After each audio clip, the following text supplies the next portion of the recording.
Assalamualaikum warahmatullahi wabarakatuh.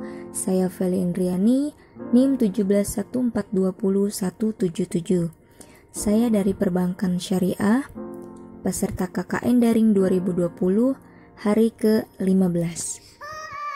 Kali ini saya akan menjelaskan akad ijaroh.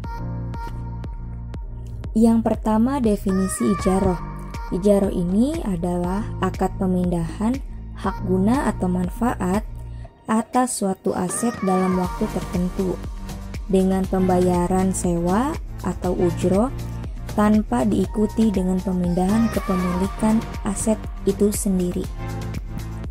Yang kedua, ada hukum ijaroh.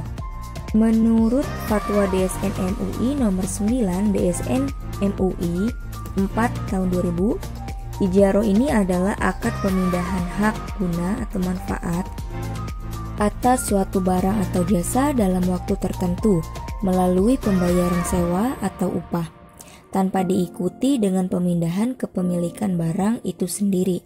Hukum ijaroh ini adalah mubah atau boleh. Selanjutnya, rukun ijaroh diantaranya yang pertama, sigot ijaroh, yaitu pernyataan dari kedua belah pihak yang berakad. Ini bisa dinyatakan dalam bentuk lisan dan dikuatkan dengan perjanjian tertulis sesuai ketentuan yang berlaku. Yang kedua, pemberi sewa atau pemberi jasa. Yang ketiga, penyewa atau pengguna jasa. Yang keempat, objek akad ijaroh yang berupa manfaat barang atau manfaat jasa. Yang kelima, ujroh atau upah, ongkos atau biaya. Selanjutnya ada syarat-syarat ijaroh. Yang pertama, para pihak yang menyelenggarakan akad ijaroh, baik pihak penyewa maupun pihak yang menyewakan, harus berbuat dilandasi asas sukarela dan tidak atas keterpaksaan. Yang kedua, tidak diperbolehkan ada unsur penipuan dalam akad ijaroh. Jika di kemudian hari ditemukan unsur penipuan, maka akad ijaroh ini bisa dibatalkan dan pihak yang ditipu diperbolehkan meminta pertanggungjawabannya. Yang ketiga, objek yang diakadkan harus berwujud, berbentuk, dan sesuai realitas. Misalnya barang modal seperti bangunan, rumah, kantor, ruko, dan lain sebagainya, seperti mesin dan alat-alat berat. Barang transportasi bisa mobil atau sepeda motor.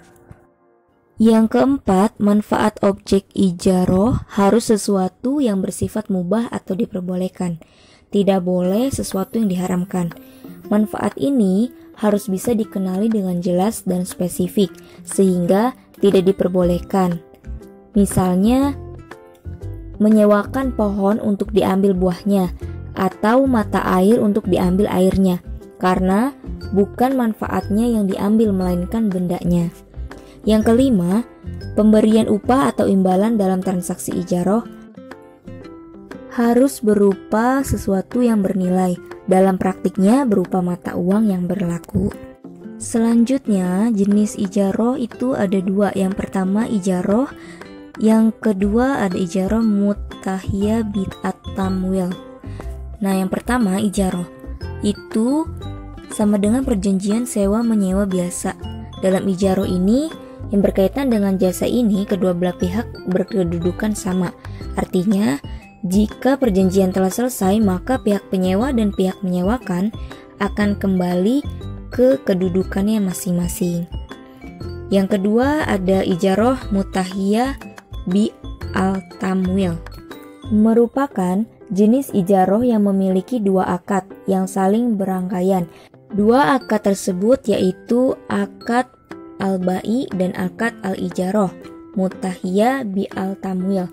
Pertama itu akad al-ba'i itu merupakan akad jual beli, sedangkan yang kedua akad ijaroh mutahiyah bi al-tamwil yaitu akad ijaroh sewa menyewa yang dikombinasikan dengan akad jual beli di akhir masa sewa. Selanjutnya contoh ijaroh. Dalam perbankan syariah, salah satu contoh transaksi ijaroh bisa dilihat dalam pinjaman multiguna. Contohnya, seseorang meminjamkan sepeda motornya ke bank untuk mendapatkan pinjaman. Hak guna kepada sepeda motor tersebut berpindah ke bank, namun tidak atas kepemilikannya. Setelah nasabah melunaskan pinjamannya, maka hak guna sepeda motor tersebut kembali ke nasabah. Mungkin itu saja yang dapat saya sampaikan.